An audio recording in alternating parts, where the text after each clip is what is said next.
So hey guys, হঠাৎ করে আমি দিল্লি কেন গেলাম? তো চলো সবটা তোমাদের প্রথম থেকে বলি।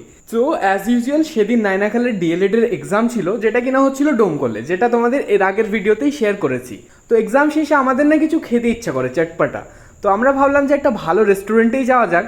তো মামার কাছ থেকে খোঁজ নিয়ে জানতে পারলাম যে এখানে একটা ভালো রেস্টুরেন্ট রয়েছে যেটার নাম কিনা গভর্নমেন্ট শেফ। তো ফাইনালি আমরা ওখানে চলে গেছিলাম, আর ওখানকার অ্যান্টেরিয়ারটা তোমরা দেখতেই পাচ্ছ, অনেক বেশি সুন্দর আর বেশ ওয়েল ডেকোরেটেড ছিল, আর লোকজনও কম ছিল, দুপুরবেলার টাইম ছিল তো গাইজ। তো আমরা গিয়ে ভাবলাম যে নর্মালের মধ্যেই কিছু খাওয়া যাক। দ্যাটস ওয়াই প্রথমে মেনু কার্ডটা দেখে অর্ডার করে দিলাম হচ্ছে কোল্ড কফি চটপাটার সাথে সাথে। না সেদিন আমার একটু ডেজার্ট আইটেম খেতে বেশি ইচ্ছা করছিল, দ্যাটস ওয়াই কোল্ড কফিটা অর্ডার করেছিলাম। আর টেস্ট করার পর বুঝতে পারলাম বেশ ভালোই টেস্ট ছিল। তারপরে নেক্সট আইটেম অর্ডার করেছিলাম হচ্ছে হানি স্পাইসি চিকেন, যেটা বরাবরই খেতে আমার অনেক বেশি ভালো লাগে। তো আজকের এখানকারটাও ট্রাই করলাম, এখানকারটাও বেশ সুন্দর ছিল। আর খালা দেখো খাওয়ার সময় ফোনে কথা বলছে, কতটা ম্যানারলেস তাই না গাইস? সরি। যাই হোক, খাবার খেয়ে আর ওখানকার বিল মিটিয়ে আমরা চলে আসি নিচে। আর নিচে এর একদম পাশেই ছিল হচ্ছে মোর রিটেল। তো খালার কিছু শপিং করা ছিল, দ্যাটস ওয়াই আমরা এন্টার করি ওখানে। আর এই গ্রোসারির শপগুলো না এমনটাই হয়, ঢুকলেই কিছু না কিছু নিতে ইচ্ছা করে। তাই একটা আমুল লস্যি ডিব্বা নিয়ে নিই প্রথমে, তারপর এখান থেকে চকলেটের একটা প্যাক নিয়ে নিই।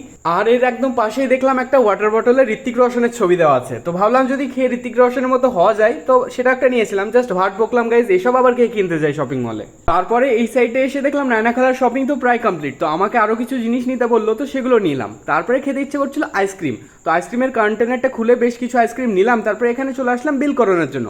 তো ফাইনালি বিলিং কমপ্লিট করে আমরা ওখান থেকে বেরিয়ে চলে আসলাম। তো গাইজ এবার আমাদেরকে যেতে হবে কোথায়? দিল্লি। তো চলো যাওয়া যাক। তো দিল্লির সুপ্রিম কোর্ট দেখে হয়তো বুঝতে অসুবিধা হচ্ছে না যে আমরা কোথায় এসেছি। তো হ্যাঁ গাইজ, এটা দিল্লি না, এটা হচ্ছে আমাদের ডোমকল। হ্যাঁ গাইজ, ঠিকই শুনেছো তোমরা, এটা হচ্ছে ডোমকলের সাব ডিভিশন কোর্ট। এটা একদম পুরো দিল্লি দিল্লি ভাইবস দেয় না গাইজ? যাই হোক, এত সুন্দর একটা কোর্ট যে আমাদের ডোমকলে আছে এটা আমি জানতামই না। খালার এক্সামের জন্য যখন আমি এই রোডটা দিয়ে ট্রাভেল করছিলাম না, তখনই এটা চোখে পড়ে। আর এটা আমার এক্সপ্লোর করতে অনেক বেশি ইচ্ছা করে। ডোমকলের পাবলিকরা তো আই হোপ সবাই এসেছেন এখানে।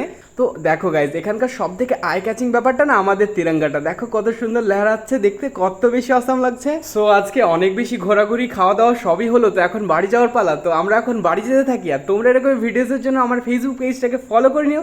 দেখা হচ্ছে নেক্সট ব্লগে, ততক্ষণের জন্য টাটা বাই গাইজ।